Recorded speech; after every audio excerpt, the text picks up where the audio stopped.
Hey guys, welcome back to Campionato TV. Sorry I've been away for a while, but we're back at it. Was digesting some of these games and some information, and now I'm back with an episode of Campionato TV. We're going to be talking about the Nations League, where we stand in the Italy group with Germany, England, and Hungary, and we're also going to talk about a sports company that portrays itself as being an intelligent soccer analyst. I won't name the name, but we're going to talk about them because I've watched some content of theirs. Well, actually, really, I watch their content because it gives me a good laugh how biased they are and how wrong they are about so many of their topics. But anyways, nonetheless, we'll talk about the Nations League group that Italy's in.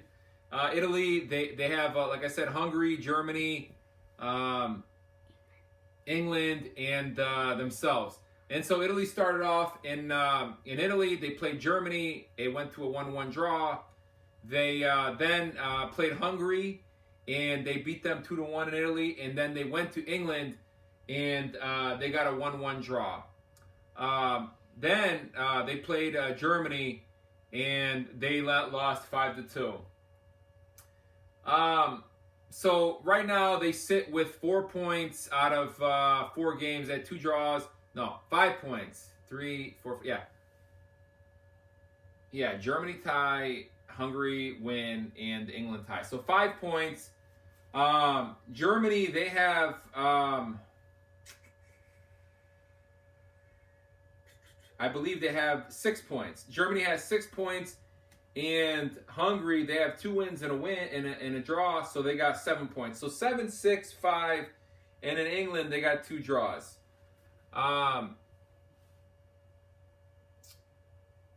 So that's pretty much what's going on with that group.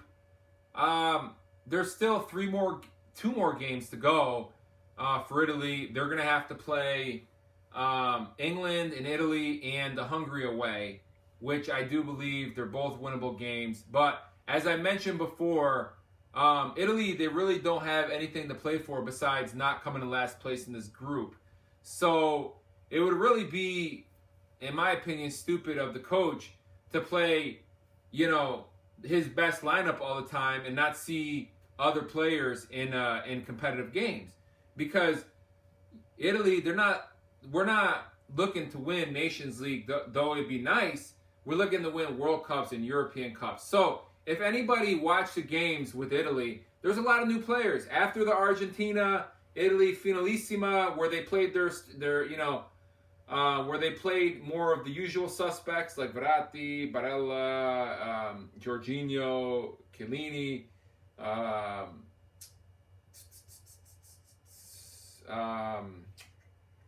Bonucci, all these guys. After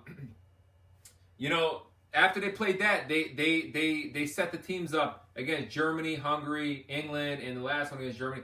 It's more experimental sides.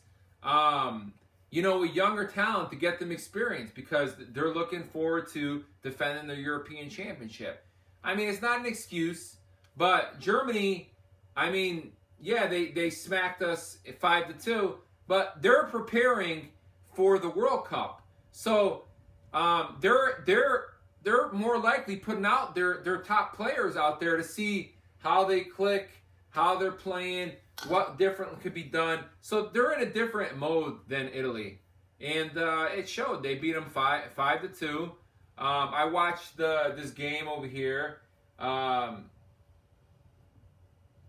and there were some unfortunate calls that didn't go Italy's way, but I'm embarrassed by it. I've been watching Italian soccer since 1990, and I've never seen an Italian team give up 5 goals. It's just not good enough. But you know what? I really do understand. They're looking for the talent, the younger players to give them experience, and so because these guys like Jorginho, Verratti, Chiellini, Bonucci. Chiellini's already gone, but these guys they're done. Their careers they're pretty much, towards the tail end. I mean, I know Jorginho's a little younger, same with Verratti, but Jorginho, I mean, the guy, like, to me, he shouldn't even play for the team no more. He made so many mistakes with his team. So anyways, I'm not looking too far into the Nations League. They're in third place, 1 point behind Germany, and 2 points behind Hungary. If they go and beat Hungary, they'll be back on 8 points, and that will at a minimum put them on second place, assuming Germany beats England, because Germany's got 6. So if they drew England, Italy would be back on top. So the most important thing for the Italian team in this Nations League, obviously, if we could win it, that's great. But they're looking at young talent. They're looking at trying to look forward to the future. It would be great. It'd be nice if they won it, but it's not the end of the world. Worst case scenario, they can't come in last, because then they would get relegated to the B league for the Nations League. So I think overall, it's not bad. It wasn't great, but they are doing a lot of experimental on that front. So, everybody is so critical of the Italian national team and Italian soccer in general. It's almost sickening living over here. I mean, at least what I see here living in the States. But it's sickening. Everybody is first to talk badly and poorly about Italian soccer and Italian club teams in general. Well, only thing I got to say is, look at the English team. Where are they in this group? They're in the bottom of the group, right? Did they win the European Championship last year? No. Where are all these people that they got nothing to say about the English national team? They didn't win the European Cup. Italy won the European Cup. In this group, who's in last place? Yeah, England. I thought they have all these superstars that play in the Premier League. They don't have any superstars. All these players are glorified footballers. That's all they are.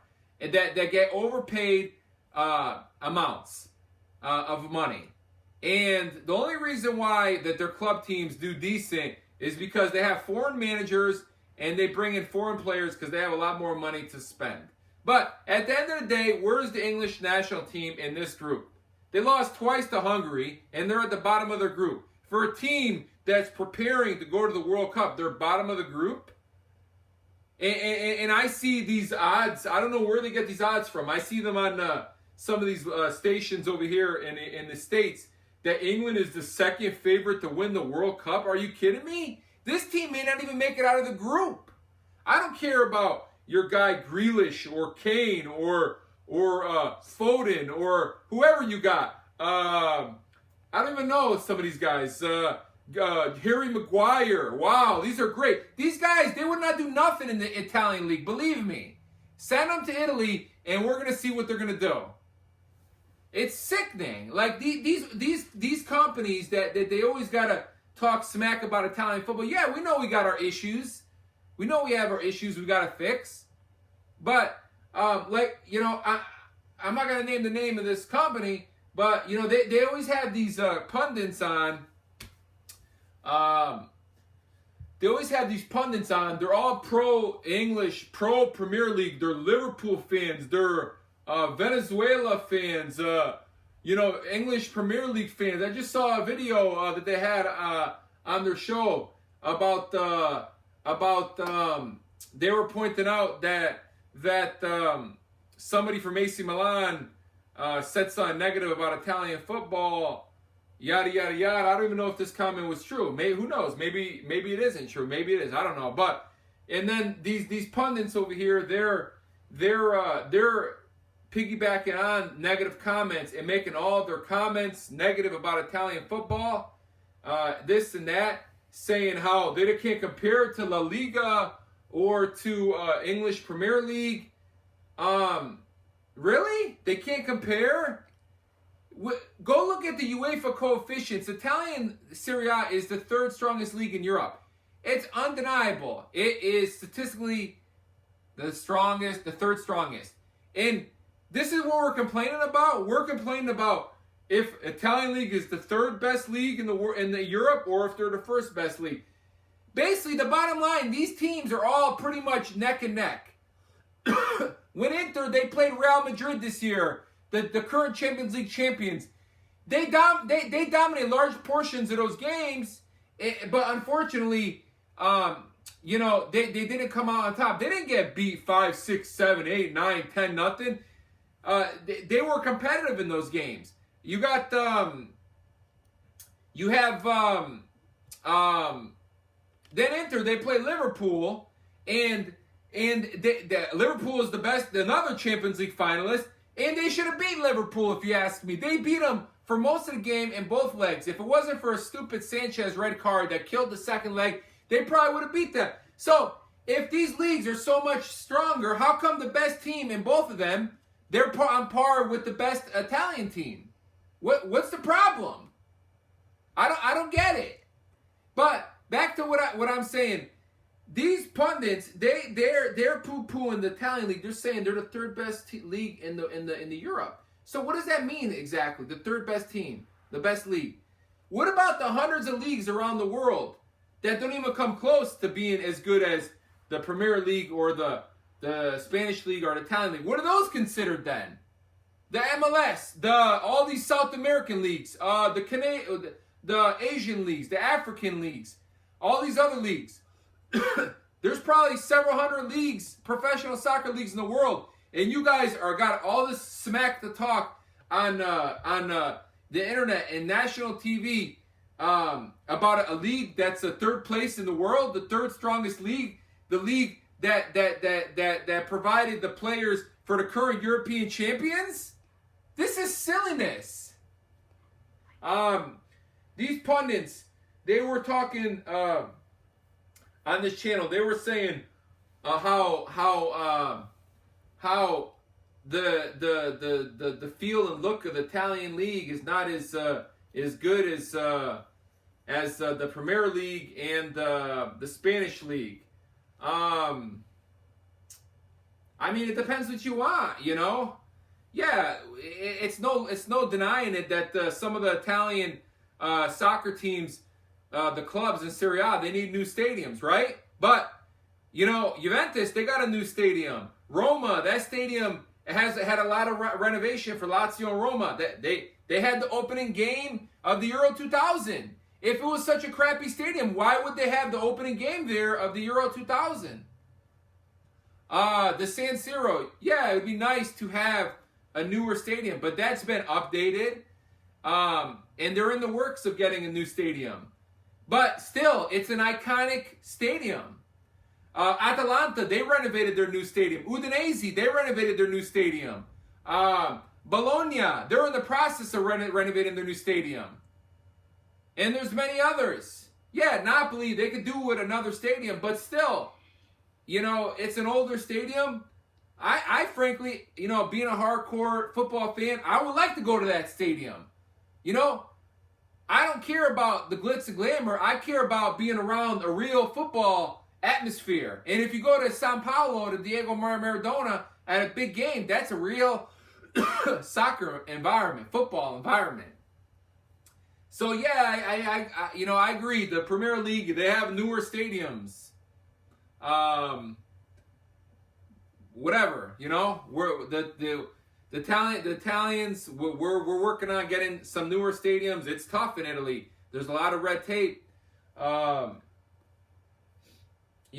there's other comments by these pundits that the Italian league doesn't generate any talent. Doesn't generate any talent. How do you figure it doesn't generate any talent?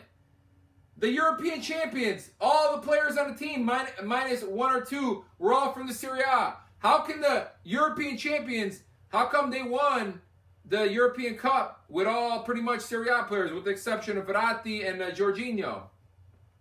They're all Serie A players. What about all these other players you see that now they play in the Premier League? You have Rudiger, you have Salah, you have Kulusevski, you have so many players that went from the Serie A to the Premier League, and I don't see any Premier League players coming to Italy maybe there's an exception that come over here and dominate. They don't.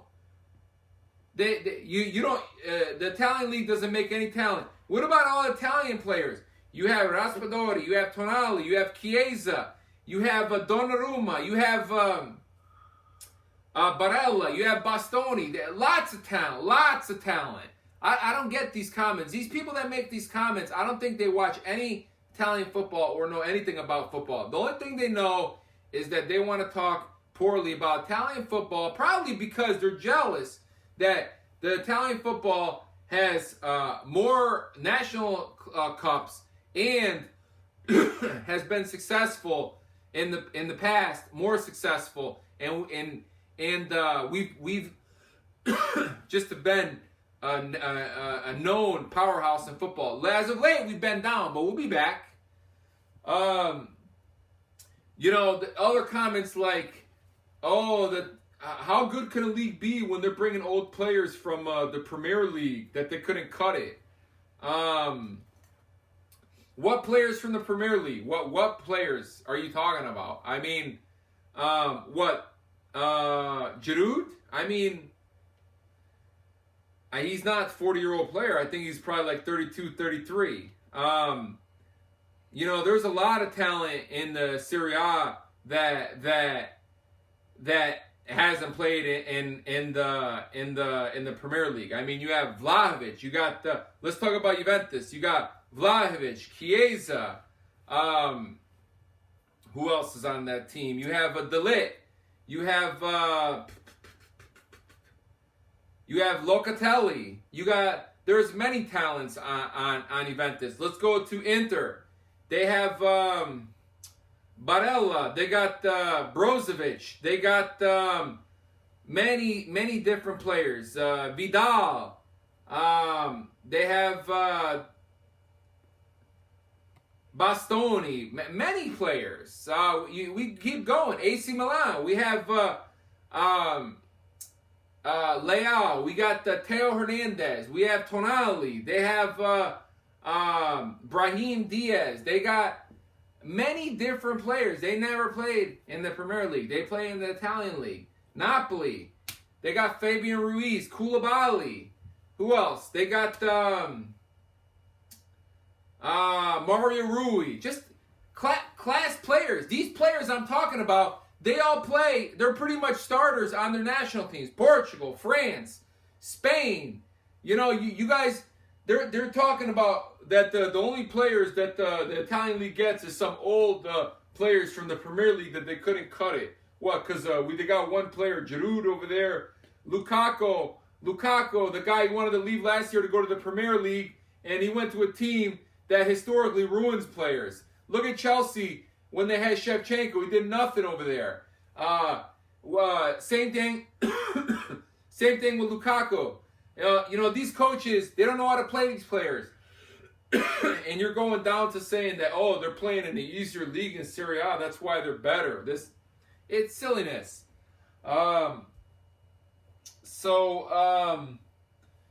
Anyways, just wanted to come on today to talk about, the Nations League and to talk about this silliness I see from these sports organizations and how, their information is wrong. And, the Italian league has its issues and Italian football has its issues, but we will fix those issues. All right, we will fix it.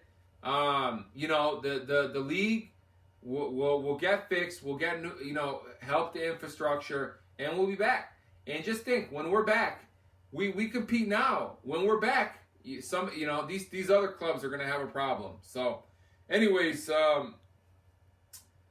Glad to be back. Make sure you subscribe to the channel and have a good Sunday. And hit the like button and leave some comments. We'll see you. Bye.